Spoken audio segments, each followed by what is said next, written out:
Hi there, I'm Cornelius Koopman and welcome to All About Property. Now, very often disputes arise between landlords and tenants when it comes to refunding the deposit at the end of a rental contract. I spoke to Pretoria-based property lawyer Tim Boshoff on exactly what the law says about the rental deposit.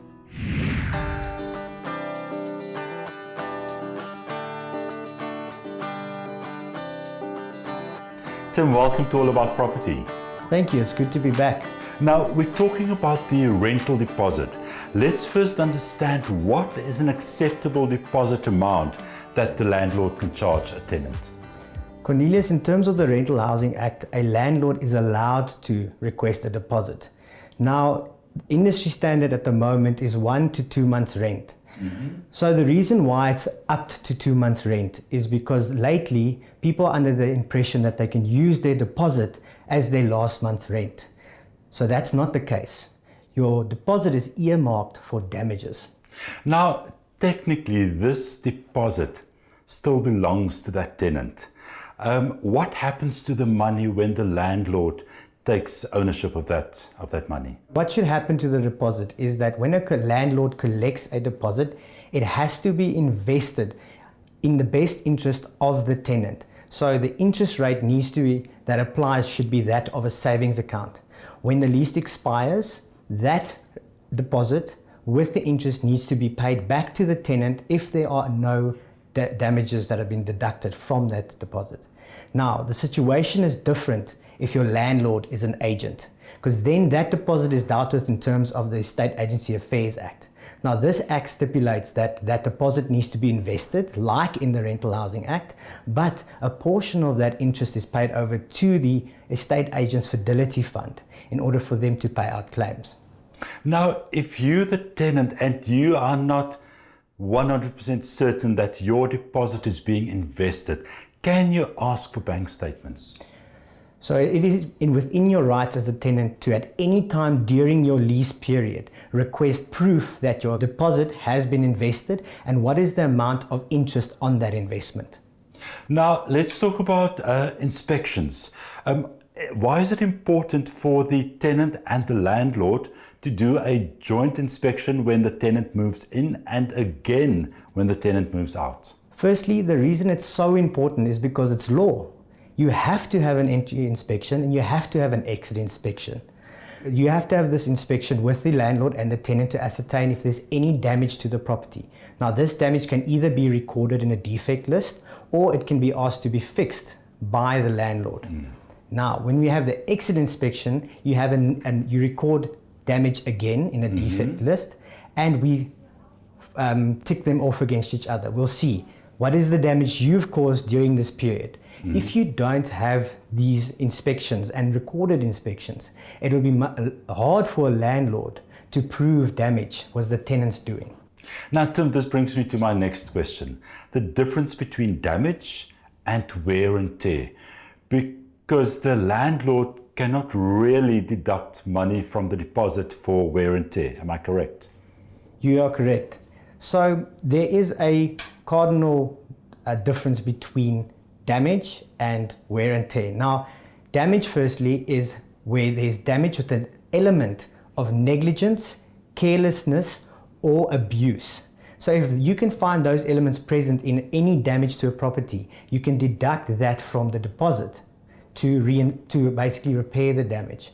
Now, wear and tear, on the other hand, is a form of damage that occurs naturally. So those elements of carelessness, negligence, and abuse is not present, and you can't deduct that from the deposit as damages.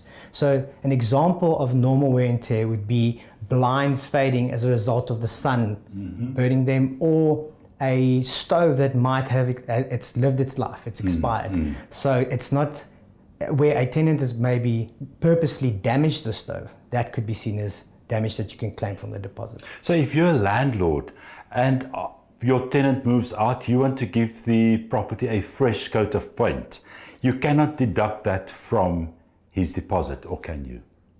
Painting a property on the inside, even on the outside, is a little bit of a difficult situation when it comes to damage and wear and tear.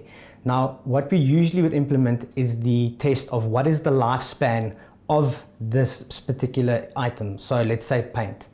If the walls have to be repainted within a year after they've gotten a fresh coat, you could argue that there was damage, but not all of it, probably a percentage. But if it was, let's say, 5 years after the walls have been painted, that would be seen as normal wear and tear that occurs from normal use. There was no malicious intent to damage walls or scuff the corners or anything like that. So it's a point you have to argue. Let's talk about when that tenant moves out. How long after he has moved out should he be waiting for his deposit? Let's say there were no damages to the property. If there's no damage to the property and the exit inspection has been done and you can't deduct anything from the deposit, the tenant will get his deposit back within 7 days. Let's say, for instance, the landlord says to you, well, there have been 4,000 rands worth of damages and you're only getting back the amount less the 4,000 rand. Can you, as the tenant, ask to see proof of invoices or material, etc.? So as a tenant, you have the right in terms of law to request receipts from any money that's been deducted from your deposit. So no, invoices and receipts are a little bit different. So make sure you ask for receipts to see that that money was actually used for what it was intended for. In the event of a dispute between the tenant and the landlord, especially around a rental deposit, where can they go for legal advice? So your first option would be is to go see an attorney. Let him read over your contract, see what it says, and have him send a letter of demand to the landlord to reclaim your deposit and make sure that all these rules have been followed. The second option is you can lay a complaint at the Rental Housing Tribunal. They're actually very effective in their jobs and they will help you resolve this dispute. What they do is they'll have a roundtable meeting where we try to resolve the matter amicably, and if that doesn't help, then they'll have a hearing and give you an order. This decision they make will carry the same weight as an order from the court of law. Any last piece of advice that you have for landlords and or tenants when there is a potential dispute around a deposit?